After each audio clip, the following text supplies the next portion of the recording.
Welcome back to Bet and GM tonight. Brother Big Noise Evans with you. Ryan Horvat in the house on this hump day edition of the show. We're going to deliver some papers at your door, a little in the news here. New segment we're doing on NFL news and notes. So when we get like a handful of interesting stories that we can spin forward for a gamification perspective, we're going to do exactly that here on BetMGM tonight. And we got a few of those headlines that we're going to indeed spin forward for fantasy football devices. So that's going to be the name of the game in this segment. By the way, if you want to talk some fantasy football with us, maybe we'll talk some other NFL props, MLB action, NBA action, NHL action. All you gotta do to contact the show is you pick up the phone and dial us fools at 833-732-3875.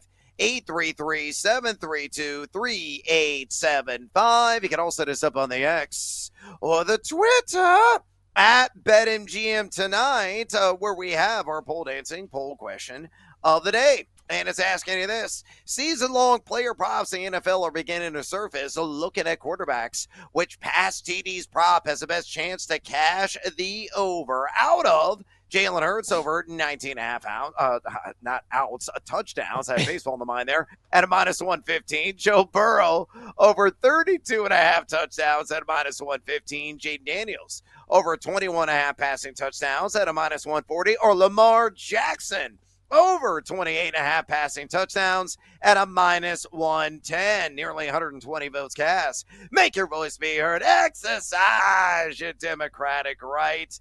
Keep the votes coming on X, and as well, your comments. We're going to read those a little bit later on the show. We'll give you a shout out on air. So again, keep dropping them in on X at BetMGM tonight. On X at BetMGM tonight. All right, let me give you a quick scoreboard update. By the way, the Cubs are up 3-2 right now in the most adventurous time of the game for them, which is with the starter pulled. Matthew Boyd only went 5 innings, so they're in the 7th.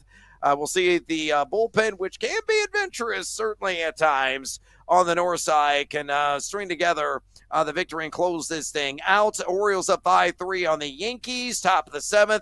Cardinals clobber the Reds 9-1 of the top of the 8th inning. The Phillies up 6-2 in the top of the 8th on the Nationals. Orioles up 3-0 on the Rays in the bottom of the 7th.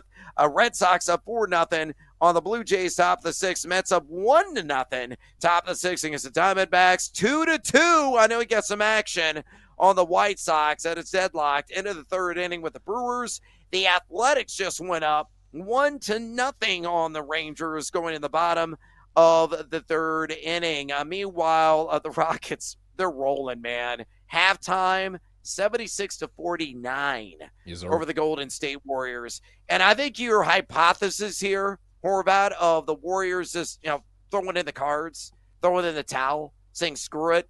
Let's just pack it up, pack it in, play the scrubs, and we shall begin again in the next game and just accept defeat and make sure they get out of this game unscathed because they're getting absolutely boat raced.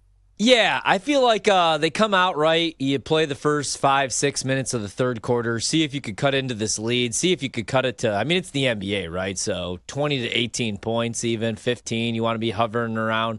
If not, wave the flag, live to fight another day, go back home. I got to be honest, man, I should stop betting everything except for the NFL draft, college football, and the NHL. I might be the sharpest NHL bettor on the planet for whatever reason. Cap's rolling right now. I don't remember the last loss I had in the NHL. I can tell you all the losses I've had in the NBA the last week and a half. I can't count them all on my fingers. But man, hockey's been really, really good to me. But so I want to feel really good about the Rockets, but I could see a world where they blow this, Brad. I really could. I could see. No, they're not going to blow it tonight. No, I don't see it. Look, the first about 3 minutes of the 3rd quarter are going to determine the fate of the game. If the Warriors will come out with guns a-blazing, if they can't go on like a quick 8-0 run, I think that'll be all she wrote. And Golden State is going to, fold up shop and then, live to fight another day. So have the confidence, man. I know you've seen the scenario play out a multitude of times, and I think tonight is H-Town's Night. Somebody rockin', Rocking knocking the them boots. boots. Yeah. Yeah, there you go. 90s Yeah. classic. One of my favorites. Me too. That video, oh, so risque. Yeah. All right, you know what's so risque? A lot of these NFL news and notes that I want to get to right now. Let's start with a rookie that may be not exactly on your radar.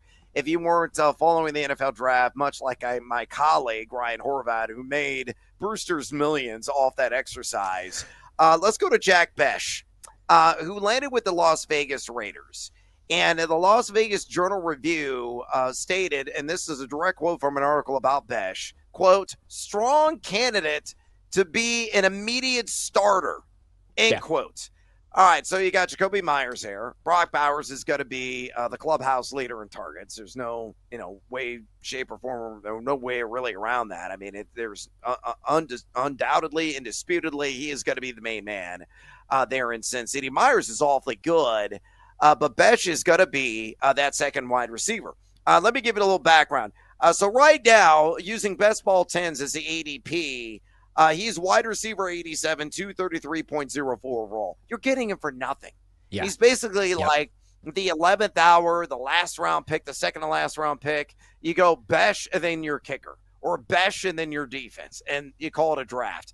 Now, we'll see if there's some momentum built in minicamp and then when training camp opens up. But if you're playing best ball right now, definitely worth the stab. Mike Clay is kind of projected for 86 targets, 56 catches, 753 yards, and 4 touchdowns. Not too bad of a rookie gain if he can achieve that. And I'm looking at the scouting reports there at Pro Football Focus. Excellent route runner, great hands, plus competitiveness overall. 6'2", 212 pounds, guy who had split some time between wide receiver and tight end at TCU.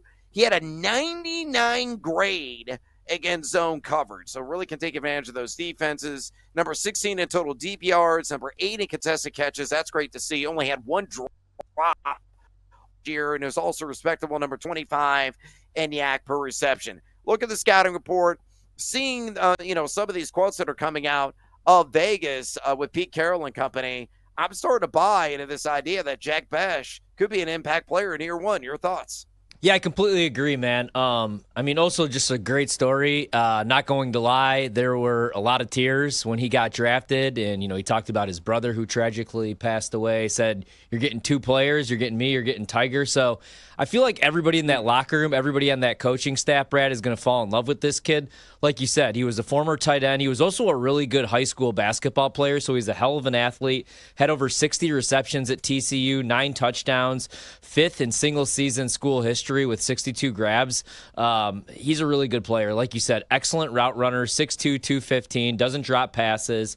The only thing I worry about a little bit, if there was like a knock on his game at TCU, doesn't see a whole lot of press coverage, but I think he'll be a solid number 2 receiver. I think Clay's projections might even be selling him a little bit short because he's going to be a yak god. Like I've said about multiple guys in this draft, I think he's going to be able to break tackles. I can't wait to see how they use him. He's going to run a ton of slants, hitches, outs. He could run some vertical stuff, but he could also make contested grabs.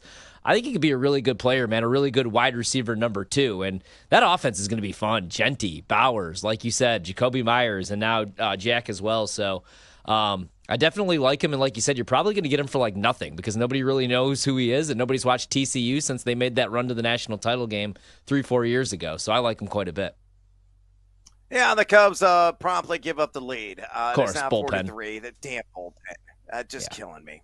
No doubt Yeah. about it. I totally agree on Jack Besh. Make sure you highlight his name for the later rounds here on your fantasy football cheat sheet. Let's go to George Kittle, a name everybody knows. He was a tight end 1 overall last season on a per-game basis at a half-point PPR. Signed a monster contract, one of the most productive tight ends of this era of the NFL. The Pride of Iowa, 4-year extension at $76.4 million that he signed a couple of days ago. Last season, Horvat in 15 games, 94 targets, 78 catches, 1,106 yards, 8 touchdowns. Mike Clay, is kind of projected to be, in that vicinity yet again this year. And you look at Kittle, a guy that's just tremendous in all the advanced data categories imaginable. So, you look at what he could bring to the table overall. He was number 4 in total air yards at the position. He was number 2 in total yak, number 2 in red zone targets, number 2 in quarterback rating when targeted 135.2. Kittle, probably a guy you're going to get around pick number 45 to 50. His average draft position right now, 46.74, according to Best Ball 10s. Tight end 3 overall. Do you see him replicating tight end 1 honors this year, or do you think he falls back a little bit and maybe, say, Brock Bowers takes over, maybe Trey McBride out of Arizona? Man, so the only thing I worry about a little bit with Kittle would be the age, but like then you look at the numbers like you brought up last year, man. I mean, still an absolute stud. Even at 31 years old, a lot of wear and tear on his body just because he plays like a glorified tackle out there. Really good blocker, but last season, over 1,100 yards, third in the league at that position, still top 5. 8 touchdowns, second among all tight ends. Brock Purdy playing for a contract unless that gets done here in the next couple months before the season. Debo's gone, so maybe more of those intermediate routes and targets across the middle. I think there's a good chance even at 31, maybe he does end up being tight end number 1. We'll see because Bowers is so damn good and he's younger, but there's not much of a drop-off with George Kittle, and that's why San Francisco just re-upped him and gave him money, and I'm glad to see it. He's Horvat first-team all-dude, by the way, too. Love George Kittle. Oh, yeah, he loves a party. He loves the WWE scene. Yeah, he loves WWE. Are you down with the Kentucky waterfall? Because I'm on the fence about it. Yeah, that one I'm kind of on the fence with too. You know, it's funny. My brother hates George Kittle for some reason because I always do this. We do it on the show every once in a while on like Friday nights. Who would be in your golf foursome? Who would you go golfing with? Former coaches, NFL players. I love Kittle, man, but yeah, he seems a little different, but cool dude in my opinion, and a hell of a tight end. A hell of a tight end and somebody obviously worth going the extra mile in fantasy drafts. Yeah. The fact that he's like a fringy top 50 overall pick, which means you could go like RB heavy. You could do like kind of a blend of RB wide receiver. The first 3 picks of your draft, you're looking at tight end, diversify the portfolio, diversify those bonds, Wu-Tang Financial style. And Kittle sitting there in round 4, I would jump all over that opportunity. All right, we got to go to CBS, so we come back. Rachel, just right here. BetMGM tonight on the BetMGM Network. Don't miss out on the action. If you miss the show, you can listen back on the always free Odyssey app. It's BetMGM tonight, presented by BetMGM.